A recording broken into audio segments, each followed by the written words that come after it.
दुनिया में आज अगर किसी देश का डायस्पोरा सबसे बड़ा माना जाता है तो वो है इंडिया। 3.5 करोड़ से भी ज्यादा भारतीय दुनिया के अलग अलग देशों में रहते हैं और इनमें से करीब 80 लाख सिर्फ यूएस और कनाडा में है। इतने बड़े ग्लोबल पॉपुलेशन के बावजूद इंडियन कम्युनिटी की सबसे पुरानी और सबसे मजबूत मांग आज भी पूरी नहीं हुई, डुअल सिटीजनशिप। और अब ये मांग फिर से तेजी पकड़ चुकी है। IND यूएस कनाडा, जो यूएस और कनाडा में भारतीय डायस्पोरा की 79 बड़ी ऑर्गेनाइजेशंस का एक प्रमुख फोरम है, उसने दोबारा सरकार से अपील की है कि या तो डुअल सिटीजनशिप दी जाए या फिर ओवरसीज सिटीजन्स ऑफ इंडिया यानी OCI कार्ड में राइट्स को काफी बढ़ाया जाए।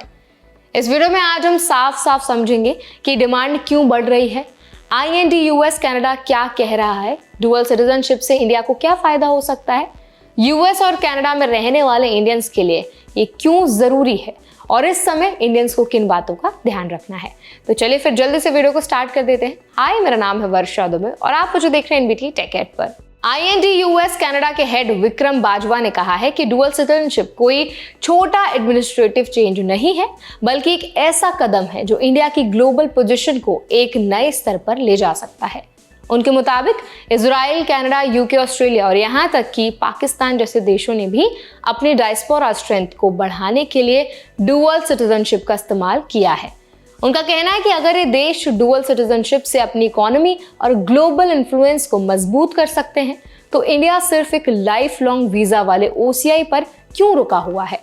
फोरम का तर्क साफ है, इंडिया अपने सबसे बड़े स्ट्रैटेजिक एसेट का पूरा फायदा नहीं उठा पा रहा है।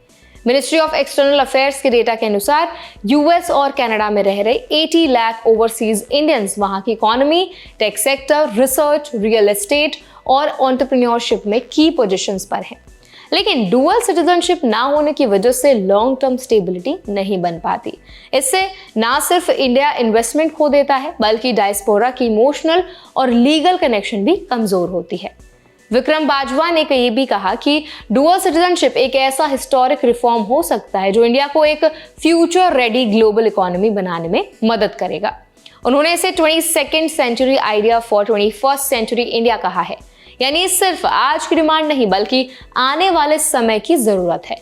उनका यह भी कहना है कि इस रिफॉर्म से PM मोदी का विकसित भारत विजन और तेजी से आगे बढ़ सकता है। अब बात करते हैं खासकर यूएस में रहने वाले इंडियंस के लिए क्यों इतना ज्यादा इंपॉर्टेंट है। तो बाजवा ने बताया कि यूएस में हाल के दिनों में टैरिफ इश्यूज और जियोपॉलिटिकल टेंशंस बहुत बढ़ गए हैं। इससे कई इंडियन प्रोफेशनल्स, एंटरप्रेन्योर्स और फैमिली बिजनेसेस बहुत ज्यादा अनसर्टेन हो गए हैं। डुअल सिटीजनशिप मिलने से उन्हें एक तरह का लीगल सेफ्टी नेट मिलेगा जिससे इंडिया में लंबे समय तक इन्वेस्टमेंट और एसेट्स बना सकेंगे और ग्लोबल फ्लक्चुएशंस के दौरान भी उनका कनेक्शन इंडिया से अनइंटरप्टेड रहेगा। इस डिमांड का एक और बड़ा साइड है कनाडा। वहां की सिक्योरिटी सिचुएशन को लेकर भारतीय कम्युनिटी में काफी चिंता देखी जा रही है, खासकर पंजाब ओरिजिन फैमिलीज के बीच। बाजवा का कहना है कि डुअल सिटीजनशिप डायस्पोरा फैमिलीज को ज्यादा प्रोटेक्शन और लीगल क्लैरिटी दे सकती है और इंडिया की तरफ से स्ट्रॉन्गर इंस्टीट्यूशनल सपोर्ट भी मेक श्योर कर सकता है। फोरम ने यह भी हाईलाइट किया कि डुअल सिटीजनशिप से सिर्फ डायस्पोरा को ही फायदा नहीं होगा, बल्कि इंडिया की इकोनॉमिक, कल्चरल और डिप्लोमेटिक पोजीशंस भी ग्लोबल लेवल पर काफी मजबूत होंगी। जिन इंडियंस के पास डुअल सिटीजनशिप होगी वो manufacturing, technology, infrastructure, real estate और स्टार्टअप इकोसिस्टम में लॉन्ग टर्म कमिटमेंट्स कर पाएंगे। इससे इंडिया में हाई वैल्यू इन्वेस्टमेंट बढ़ेंगे, टेक सेक्टर में नॉलेज ट्रांसफर, R&D पार्टनरशिप्स और क्रॉस बॉर्डर इनोवेशंस भी ज्यादा सीमलेस हो जाएगा। टूरिज्म, फिलैंथ्रोपी और कम्युनिटी लेड डेवलपमेंट्स भी बहुत बढ़ेगा। यदि नियम आसान होंगे और बिलोंगिंगनेस का भाव और मजबूत होगा तो डायस्पोरा फैमिलीज इंडिया में ट्रैवल, चैरिटी प्रोजेक्ट्स और एजुकेशनल इनिशिएटिव्स में ज्यादा एक्टिवली हिस्सा लेंगे। फोरम का कहना है कि डुअल सिटीजनशिप लोगों की इमोशनल कनेक्शन को भी डीपन करेगी, जिससे नेशनल डेवलपमेंट में उनकी पार्टिसिपेशन अपने आप बढ़ जाएगी। अब सवाल यह है कि इंडियंस, खासकर यूएस और कनाडा वाले, इस समय क्या कर सकते हैं। पहला, गवर्नमेंट लेवल पर डिस्कशंस या डिबेट्स को क्लोजली फॉलो करें क्योंकि ऐसे इश्यूज बहुत तेजी से चेंज हो सकते हैं।